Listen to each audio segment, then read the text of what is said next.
जय हिंद साथियों। आज के इस वीडियो में बिहार एसएससी के लिए वॉल्यूम 2। अगर जो आप बिहार एसएससी का तैयारी कर रहे हैं तो आप वीडियो में लास्ट तक ज़रूर बने रहिए। हमने सेट 1, सेट 2 और सेट 3 को कवर करा दिए हैं और आज के इस वीडियो में सेट नंबर 4 को कवर करेंगे।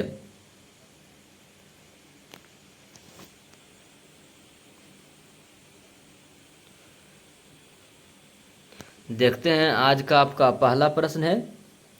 पहला नंबर 2024 ग्रीष्मकालीन ओलंपिक कहाँ आयोजित किया जाएगा। 2024 में ग्रीष्मकालीन ओलंपिक कहाँ आयोजित किया जाएगा।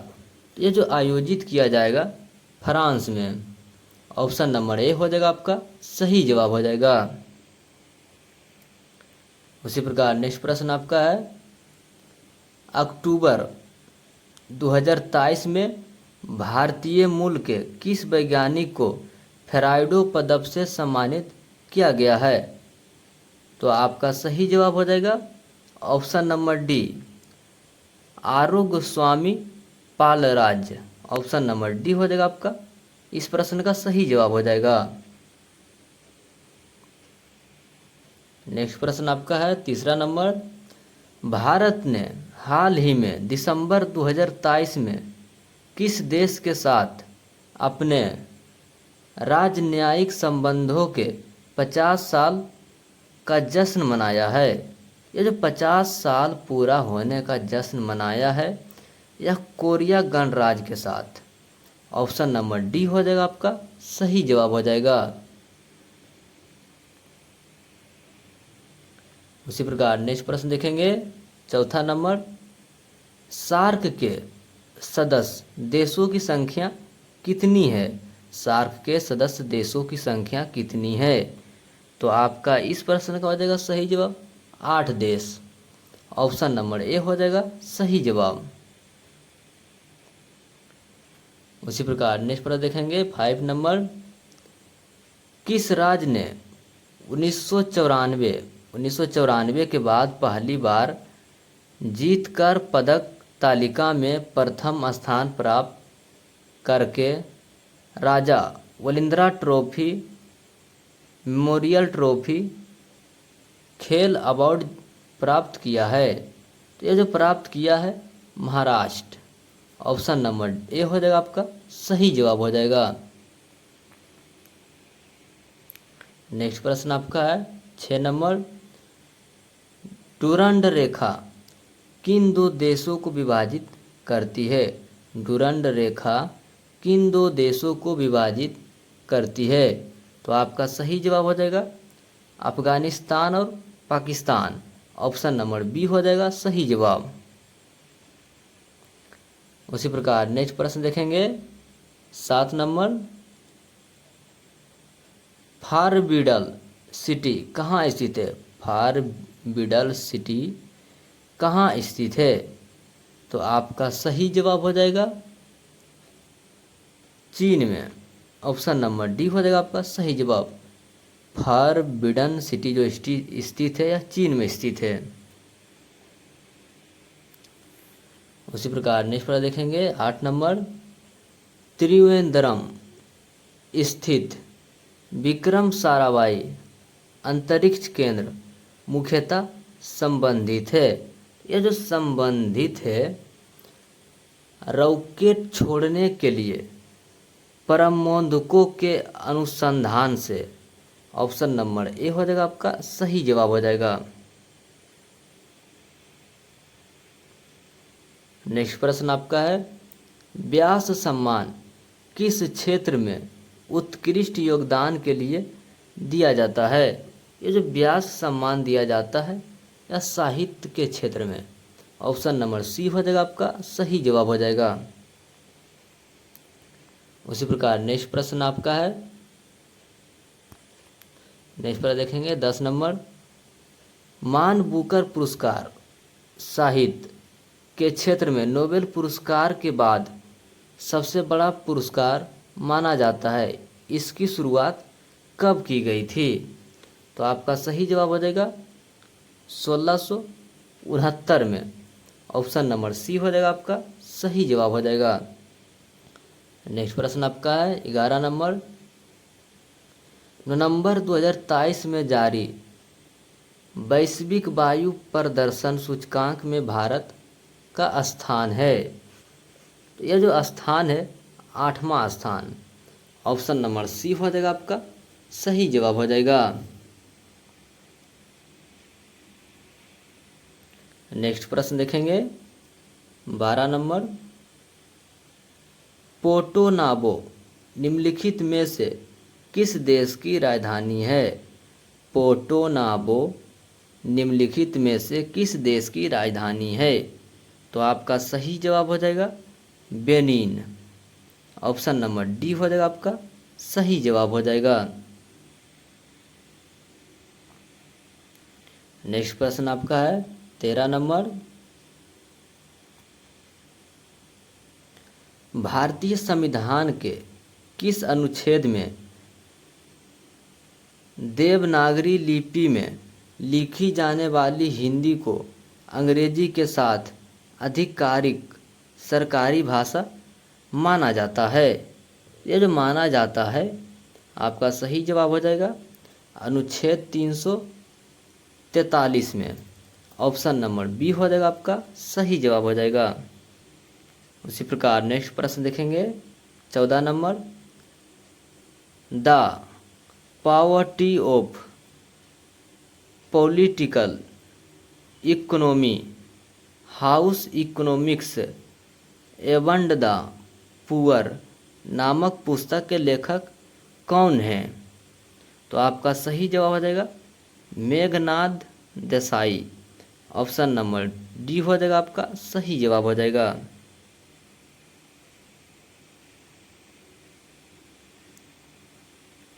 उसी प्रकार नेक्स्ट प्रश्न देखेंगे जो कि आपका मिलान से संबंधित है। नेक्स्ट प्रश्न 15 नंबर। स्तंभों का मिलान करें। ये जो स्तंभों का मिलान करें तो आपका जो हो जाएगा फर्स्ट नंबर है ICAR केंद्र शुष्क बागवानी संस्था। तो यह जो संस्था है यह बीकानेर में ही स्थित है। एक का ये ही हो जाएगा।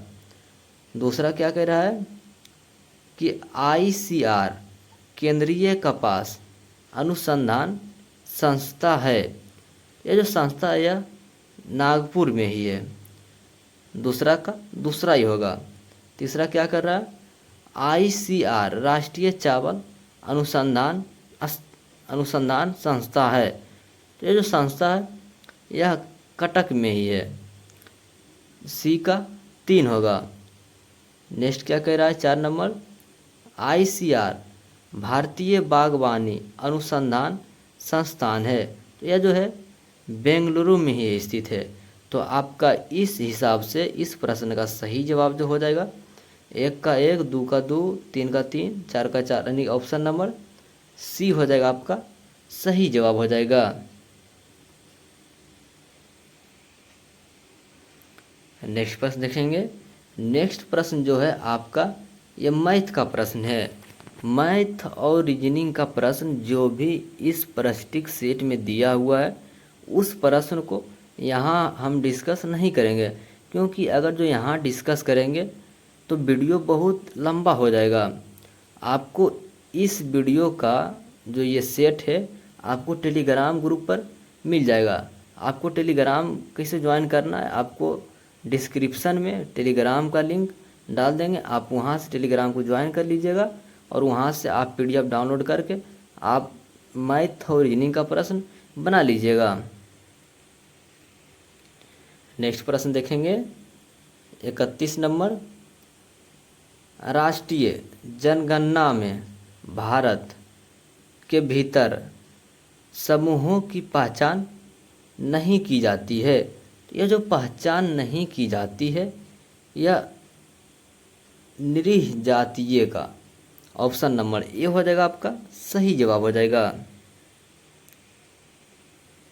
नेक्स्ट प्रश्न देखेंगे 32 number. The roots of ancient India के लेखक कौन हैं? तो आपका सही जवाब हो जाएगा WA फे और सर्विस। ऑप्शन नंबर सी हो जाएगा सही जवाब। नेक्स्ट प्रश्न आपका है 33 नंबर। जो यहाँ है वह अन्यत्र भी है, जो यहाँ नहीं वह कहीं नहीं, यह निम्न में से किस ग्रंथ से लिया गया है? तो यह जो लिया गया है महाभारत से। ऑप्शन नंबर बी हो जाएगा आपका सही जवाब हो जाएगा। बी नंबर जो है महाभारत सही हो जाएगा। नेक्स्ट प्रश्न आपका है 34 नंबर। निम्नलिखित में से किस एक्ट के द्वारा भारत में व्यवसाय को अध्यादेश करने की शक्ति प्रदान की गई? ये जो प्रदान की गई थी यह इंडियन हाउस एक्ट सन 1861 में। ऑप्शन नंबर बी जो है हो जाएगा आपका सही जवाब हो जाएगा।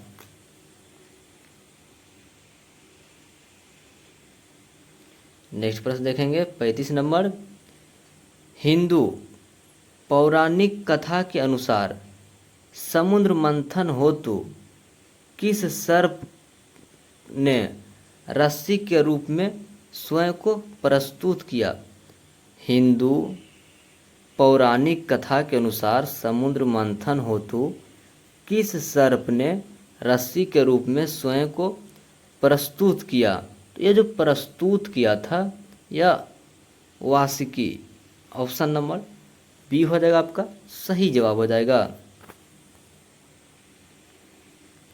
नेक्स्ट प्रश्न देखेंगे 36 नंबर। ठुमरी गायिका गिरिजा देवी संबंधित है। ठुमकी गायिका गिरिजा देवी संबंधित है। ये जो संबंधित है बनारस घराने से। ऑप्शन नंबर ए हो जाएगा आपका सही जवाब हो जाएगा। नेक्स्ट प्रश्न देखेंगे 37 नंबर। राजस्थान में शरीर पर चित्र गुदवाने की प्रथा प्रचलित है। यह जनजाति में यह प्रथा अधिक लोकप्रिय है। वह जनजाति कौन सी है? तो यह जो जनजाति है या भील जनजाति। ऑप्शन नंबर बी हो जाएगा आपका सही जवाब हो जाएगा। नेक्स्ट प्रश्न देखेंगे 38 नंबर। निम्नलिखित में से कौन सा एक मृत ज्वालामुखी है? निम्नलिखित में से कौन एक मृत ज्वालामुखी है? तो आपका सही जवाब हो जाएगा 38 का माउंट पोपा। ऑप्शन नंबर सी हो जाएगा आपका सही जवाब हो जाएगा। मृत ज्वालामुखी कहने का मतलब है कि जिस ज्वालामुखी में पिछले 50-100 वर्षों में विस्फोट नहीं हुआ हो। नेक्स्ट प्रश्न आपका है निम्नलिखित में से कौन सा आरक्षित जीव मंडल सबसे अधिक ऊंचाई पर स्थित है? तो आपका सही जवाब हो जाएगा ऑप्शन नंबर सी खागचेंदा जोगा। ऑप्शन नंबर सी हो जाएगा आपका सही जवाब हो जाएगा। नेक्स्ट प्रश्न देखेंगे 40 नंबर। किसी देश की मुद्रा के अवमूल्यन के लिए सलाह दी जाती है, उस देश के निर्यात को सामना करना पड़ता है। उस देश को निर्यातों का सामना करना पड़ता है। तो ये जो सामना करना पड़ता है विदेशी बाजारों में लोचदार मांग का। ऑप्शन नंबर बी हो जाएगा सही जवाब। उसी प्रकार नेक्स्ट प्रश्न देखेंगे 41 नंबर। राष्ट्रपति द्वारा किस अवधि के पश्चात वित्त आयोग का गठन किया जाता है? यह जो गठन किया जाता है हर 5 वर्ष के समाप्ति पर। ऑप्शन नंबर बी हो जाएगा आपका सही जवाब हो जाएगा। उसी प्रकार नेक्स्ट प्रश्न देखेंगे 42 नंबर। मैं एक समाजवादी और गणतंत्रवादी हूँ और मुझे राजाओं और राजकुमारों में विश्वास नहीं है। यह बात संबंधित है। तो यह जो संबंधित है आपका सही जवाब हो जाएगा Jawaharlal Nehru. Option number D हो जाएगा आपका सही जवाब हो जाएगा।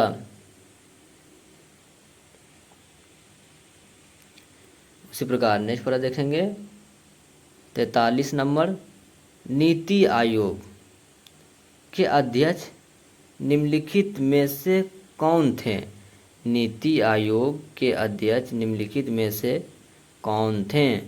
तो आपका सही जवाब हो जाएगा WS रिटर्नकार। ऑप्शन नंबर डी हो जाएगा सही जवाब। उसी प्रकार नेक्स्ट प्रश्न देखेंगे 44 नंबर। निम्नलिखित में से किसका सुमेलन नहीं है? निम्नलिखित में से किसका सुमेल नहीं है? तो आपका पहला नंबर क्या कह रहा है? वर्ष 1885 भारतीय राष्ट्रीय कांग्रेस की स्थापना, यह जो है सही है।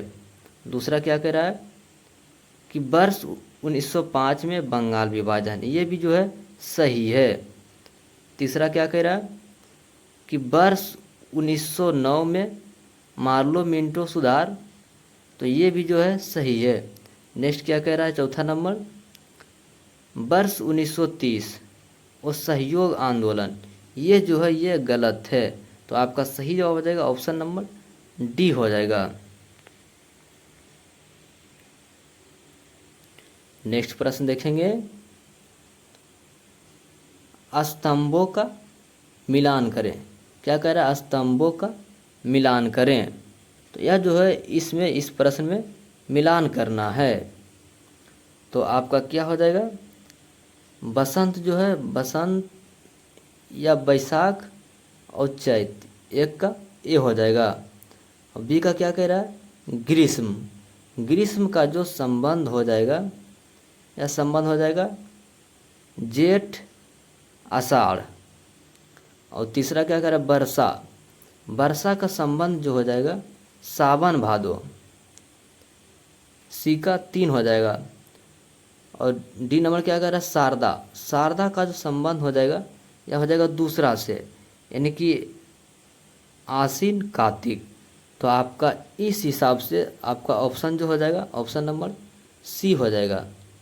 ऑप्शन नंबर सी हो जाएगा सही जवाब हो जाएगा। नेक्स्ट प्रश्न देखेंगे 64 नंबर।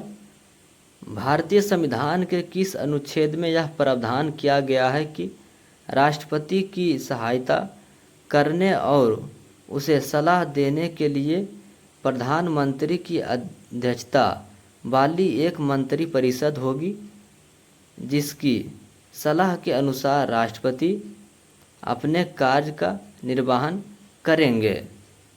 तो यह जो दिया हुआ है आपका अनुच्छेद 74 के ए में ऑप्शन नंबर सी जो है हो जाएगा आपका सही जवाब हो जाएगा। 65 नंबर। होआ आंदोलन का प्रणेता कौन थे? होआ आंदोलन के प्रणेता कौन थे? तो आपका 65 का जो हो जाएगा सही जवाब हुइंस फूसो। ऑप्शन नंबर ए हो जाएगा सही जवाब। नेक्स्ट प्रश्न आपका 66 नंबर। एशिया के मरीज के नाम से किसे जाना जाता है? एशिया के मरीज के नाम से किसे जाना जाता है? तो ये जाना जाता है चीन को। ऑप्शन नंबर बी हो जाएगा आपका सही जवाब हो जाएगा। उसी प्रकार नेक्स्ट प्रश्न देखेंगे, भारतीय संविधान के अनुच्छेद 32 और 26 के तहत कितने प्रकार की रीट जारी की जा सकती है? कितने प्रकार की रीट जारी की जा सकती है? तो ये जो जारी की जा सकती है, आपका सही जवाब हो जाएगा 5 प्रकार का। ऑप्शन नंबर बी हो जाएगा आपका सही जवाब। अनुच्छेद 226 के तहत हाई कोर्ट रीट निकालता है और अनुच्छेद 32 के तहत सुप्रीम कोर्ट, 32 के तहत सुप्रीम कोर्ट रीट निकालता है और अनुच्छेद 226 के तहत हाई कोर्ट रीट निकालता है। नेक्स्ट प्रश्न देखेंगे 68 नंबर, निम्नलिखित में से कौन सा कथन औसत है? इस प्रश्न में जो चुनना है, जो कथन औसत यानी कि जो कथन गलत है हमें उसे चुनना है। तो पहला चेक कर लेते हैं। पहला नंबर, लिपि का शाब्दिक अर्थ लिखावट होता है, तो यह जो है सही है। दूसरा क्या कह रहा है, भारत में लिपि के विकास परंपरा में ब्राह्मी लिपि को प्रस्थान बिंदु माना जाता है, तो यह भी जो है करीब करीब सही ही है। ऑप्शन नंबर बी भी सही है। तीसरा क्या कह रहा है, सी नंबर, हिंदी, गुजराती, मराठी, बंगाली भाषा के लिए लिपियों का विकास प्राचीन नगरीय लिपि से जुड़ा है, तो यह भी जो है सही ही है। चौथा क्या कह रहा है, डी नंबर, कुटिल लिपि का प्रचलन 10वीं शताब्दी में शुरू हुआ, तो यह जो है ये गलत है। ऑप्शन नंबर डी जो है गलत है। तो आपका सही क्या हो जाएगा, ऑप्शन नंबर डी। यहाँ गलत कथन कह रहा है चुनने के लिए। नेक्स्ट प्रश्न देखेंगे 69, संविधान के किस अनुच्छेद में व्यवस्था की गई है कि प्रत्येक राज्य शिक्षा के प्राथमिक स्तर पर मातृभाषा में शिक्षा की पर्याप्त सुविधाओं की व्यवस्था करने का प्रयास करेगी?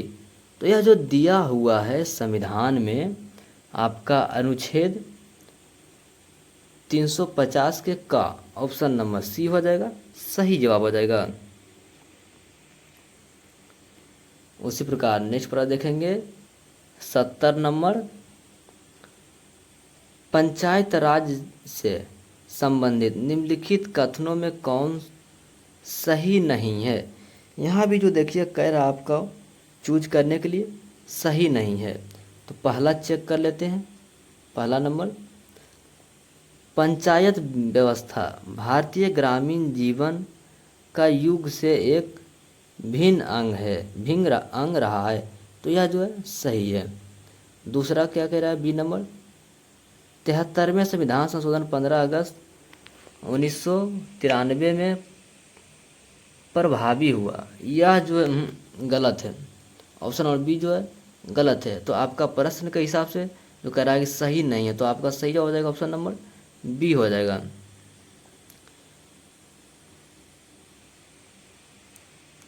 नेक्स्ट प्रश्न देखेंगे 71 नंबर, योजना अवकाश की अवधि का संबंध है। योजना अवकाश की अवधि का संबंध है, ये जो संबंध है 1966 से 1969, जो कि तीसरी पंचवर्षीय योजना के बाद आया था योजना अवकाश।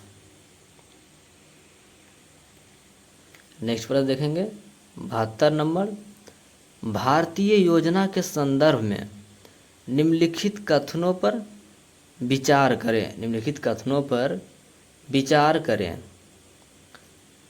विचार क्या करना है, उपर्युक्त कथनों में से कौन सा कथन सही है, इनमें से कौन सा कथन सही है ये हमको बताना है। तो पहला नंबर क्या कह रहा है कि द्वितीय पंचवर्षीय योजना में भारी उद्योग की स्थापना पर बल दिया गया। हाँ, ये जो है सही है। दूसरी पंचवर्षीय योजना में मैंने भारी उद्योग पर बल दिया गया था, और पहली पंचवर्षीय योजना में कृषि पर दिया गया था, और तीसरी पंचवर्षीय योजना में जो दिया गया था कृषि और भारी उद्योग दोनों पर दिया गया था। इसलिए अगर जो आपसे पूछ लिया जाए कि सबसे असफल पंचवर्षीय योजना कौन थी, तो वो हो जाएगा तीसरी पंचवर्षीय योजना, और तीसरी पंचवर्षीय योजना के बाद ही जो कि योजना अवकाश आया था, जो कि आपको इससे पहले वाला क्वेश्चन में बताएं। देखिए 71 में योजना अवकाश, ये तीसरी पंचवर्षीय योजना के बाद में आया था। तो यहाँ क्या कह रहा है 72 नंबर में, कौन सा कथन सही है, सत्य कथन चुनना है। तो पहला जो है सही है, दूसरा चेक करना है। तीसरी पंचवर्षीय योजना में औद्योगिकी की रणनीति के रूप में आयात प्रतिस्थापित की अवधारणा को प्रारंभ किया गया था। हाँ, प्रारंभ किया गया था, ये जो है सही है आपका। सही और जो हो जाएगा ए और बी, माने कि 1 और 2 दोनों सही हो जाएगा, माने कि ऑप्शन नंबर सी जो है आपका सही जवाब हो जाएगा। उसी प्रकार नेक्स्ट पर देखेंगे 73 नंबर, अंग्रेजों और बर्मा के बीच हुई संधि के परिणाम स्वरूप वर्ष 1826 में अंग्रेजों ने असम को हड़प लिया। तो यह जो अंग्रेजों ने हड़प लिया था, या यांगडीबू की संधि, ऑप्शन नंबर सी जो है हो जाएगा आपका सही जवाब हो जाएगा। नेक्स्ट पर देखेंगे 74 नंबर, नीति आयोग के विषय में निम्नलिखित में से कौन सा सही नहीं है। यहाँ जो चुनना है निम्नलिखित में से कौन सा सही नहीं है। आप प्रश्न पर ध्यान दीजिएगा कि प्रश्न क्या पूछ रहा है या नहीं, क्योंकि इसमें बहुत कन्फ्यूजन होता है। बहुत में कहता है कौन सत्य है, बहुत में कहता है कि कौन सत्य नहीं है। तो आपका जो है इस प्रश्न में बोल रहा है कि कौन सा सत्य नहीं है। तो देख लेते हैं भाई कौन सा सत्य नहीं है। पहला नंबर जो है कह रहा है ए नंबर, इसका गठन योजना आयोग के स्थान पर किया गया। हाँ, नीति आयोग जो है या योजना आयोग के ही स्थान पर नीति आयोग गठन किया गया। ये जो है ऑप्शन नंबर ए जो है सही हो जाएगा। दूसरा क्या कह रहा है कि इनमें एक पूर्णकालीन अध्यक्ष होता है, नहीं, पूर्णकालीन अध्यक्ष नहीं होता है। दूसरा जो ये गलत है। तो आपका प्रश्न के हिसाब से क्या हो जाएगा सही जवाब, ऑप्शन नंबर बी हो जाएगा, सही जवाब हो जाएगा। तीसरा चेक कर लेते हैं, इसका गठन जनवरी 2015 में किया गया। हाँ, जनवरी 2015 में नीति आयोग का गठन क्या किया गया था। चौथा क्या कह रहा है, यह सहकारी संघवाद के सिद्धांत पर आधारित है। हाँ, सहकारी संघवाद के सिद्धांत पर ही आधारित है। ऑप्शन नंबर डी जो है ये भी सही है। तो आपका गलत जो कह रहा है चुनने के लिए वो ऑप्शन नंबर बी जो है आपका गलत है। नेक्स्ट प्रश्न आपका है 80 नंबर, आप अपनी मोटरसाइकिल से सड़क पर जा रहे हैं, अचानक आप देखते हैं कि 2 बदमाश एक महिला का बटुआ छीनकर स्कूटर से भाग रहा है, आप क्या करेंगे। आप इस स्थिति में क्या करेंगे। तो आपको क्या करना चाहिए, पुलिस को इस घटना की सूचना देंगे, पुलिस को इस घटना की सूचना देंगे। ऑप्शन नंबर बी जो है आपका इस प्रश्न का सही जवाब हो जाएगा। नेक्स्ट प्रश्न देखेंगे 91 नंबर, निम्नलिखित में से उर्वरक क्रांति से कौन सा रंग संबंधित है। उर्वरक क्रांति से कौन सा रंग संबंधित है। तो यह जो संबंधित हो जाएगा या भूरा रंग, ऑप्शन नंबर बी जो हो जाएगा आपका सही जवाब हो जाएगा। उसी प्रकार नेक्स्ट पर देखेंगे 92 नंबर, असम और अरुणाचल प्रदेश को जोड़ने, असम और अरुणाचल प्रदेश को जोड़ने वाला भारत का सबसे लंबा सड़क शाह रेल पुल क्या कहलाता है। तो यह जो कहलाता है Bogibeel bridge, Bogibeel bridge, option number B सही जवाब हो जाएगा।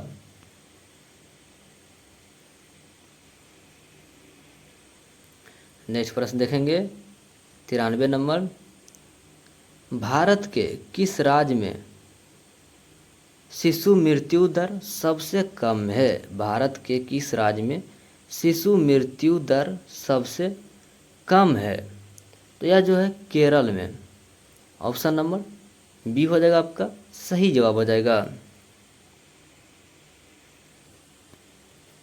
उसी प्रकार नेक्स्ट पर देखेंगे 94 नंबर, सीसी शहर और सीरी दुर्ग का निर्माण किसने करवाया था? सीसी शहर और सीरी दुर्ग का निर्माण किसने करवाया था? तो ये जो निर्माण करवाया था यह Alauddin Khilji. Option number C हो जाएगा आपका सही जवाब हो जाएगा। उसी प्रकार नेक्स्ट पर देखेंगे 95 नंबर, भारत में वन नीति का संशोधन कब किया गया? भारत में वन नीति का संशोधन कब किया गया? तो ये जो संशोधन किया गया था 1988 में। ऑप्शन नंबर डी हो जाएगा आपका सही जवाब हो जाएगा।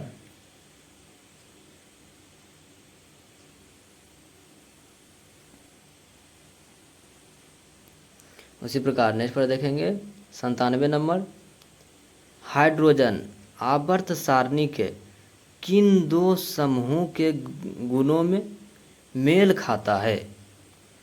तो यह जो मेल खाता है आपका सही जवाब हो जाएगा समूह 1 और समूह 17 के साथ। ऑप्शन नंबर सी हो जाएगा सही जवाब।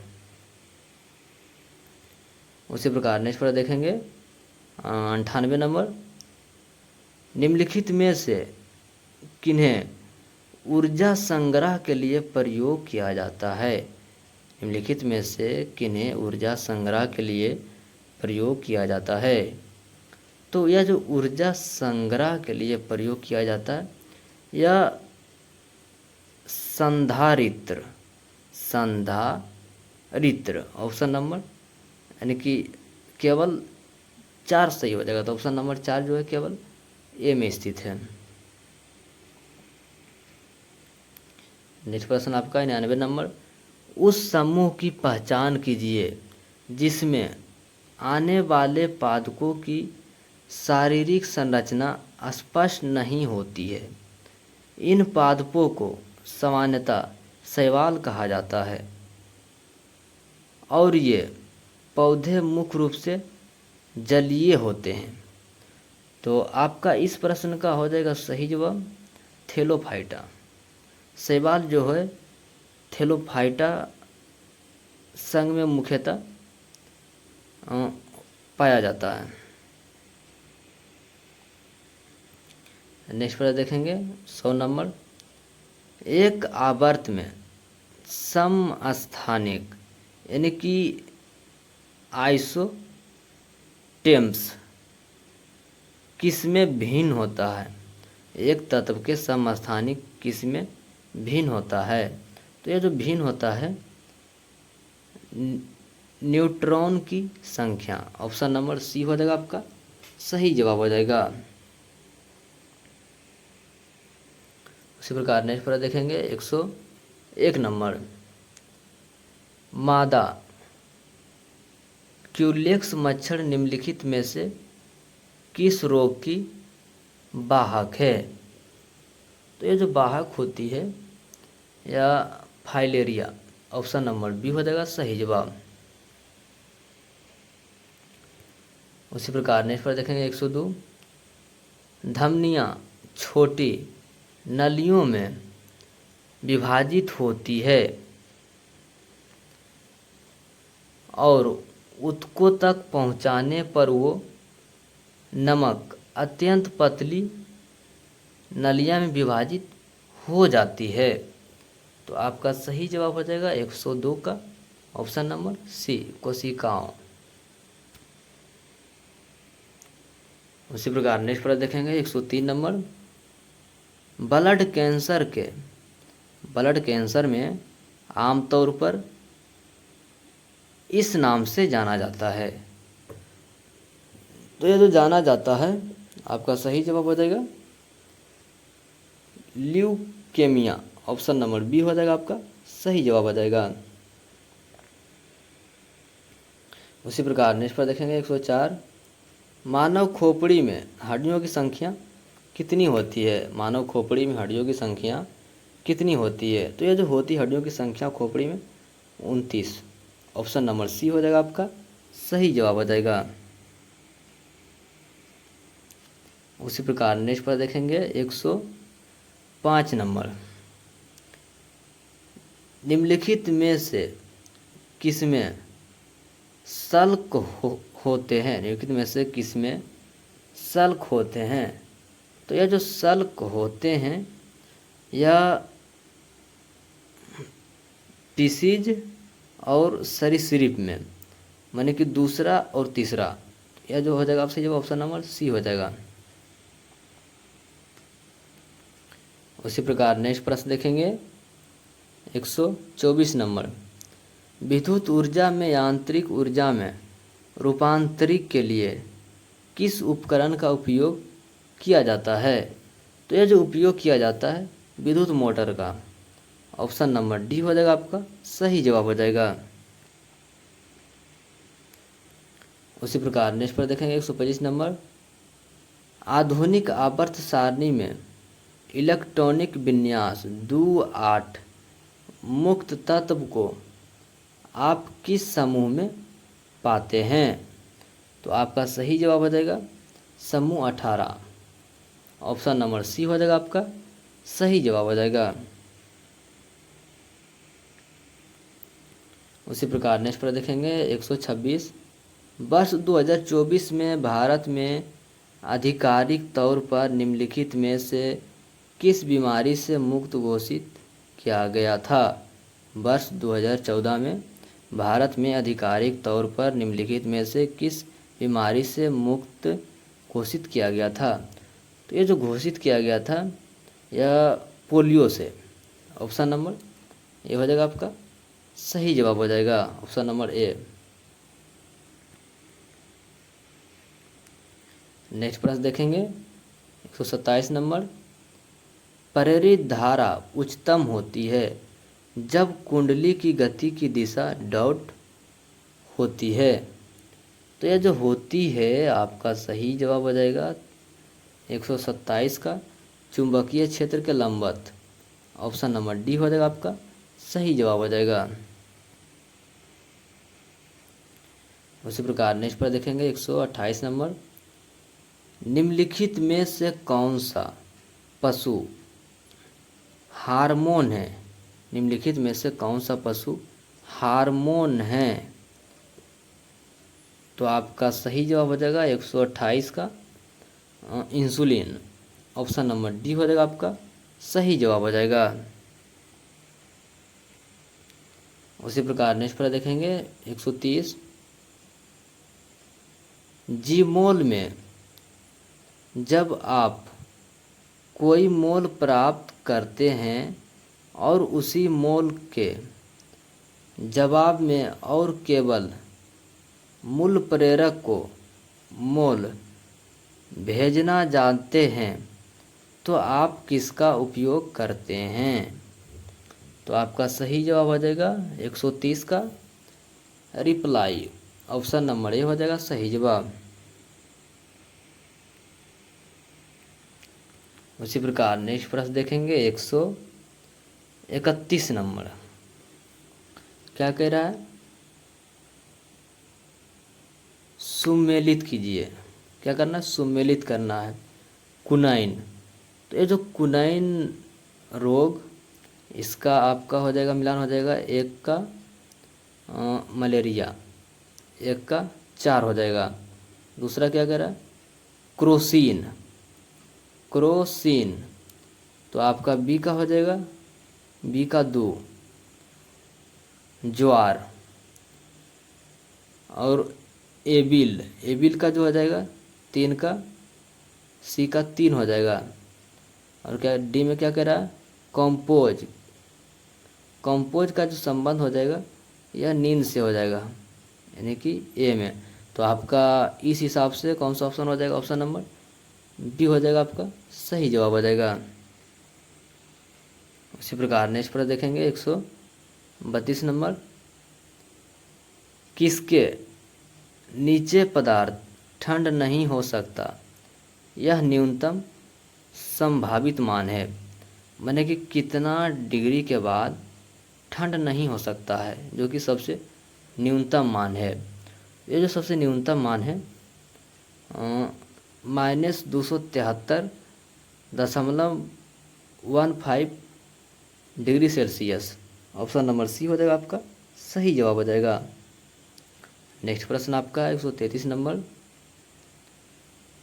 द्विआधारी संख्या 111 निरूपित करती है। तो ये जो निरूपित करती है यह 7। ऑप्शन नंबर सी हो जाएगा आपका सही जवाब हो जाएगा। उसी प्रकार नेक्स्ट प्रश्न देखेंगे, बुलेट प्रूफ जैकेट के निर्माण में किस बहुलक पदार्थ का प्रयोग होता है। बुलेट प्रूफ जैकेट के निर्माण में किस बहुलक पदार्थ का प्रयोग होता है। तो यह जो प्रयोग होता है केवलर। ऑप्शन नंबर सी हो जाएगा आपका सही जवाब हो जाएगा। नेक्स्ट प्रश्न देखेंगे 135 नंबर, कौन सी विद्युत चुंबकीय तरंग नहीं है। इनमें से कौन सी विद्युत चुंबकीय तरंग नहीं है। तो ये जो विद्युत चुंबकीय तरंग नहीं है ध्वनि। ऑप्शन नंबर सी हो जाएगा आपका सही जवाब हो जाएगा।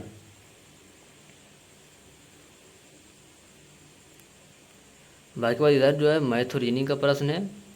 आप टेलीग्राम से पीडीएफ को डाउनलोड करके वहाँ से आप इसे सॉल्व कर लीजिएगा। मिलते हैं नेक्स्ट वीडियो में, तब तक के लिए जय हिंद।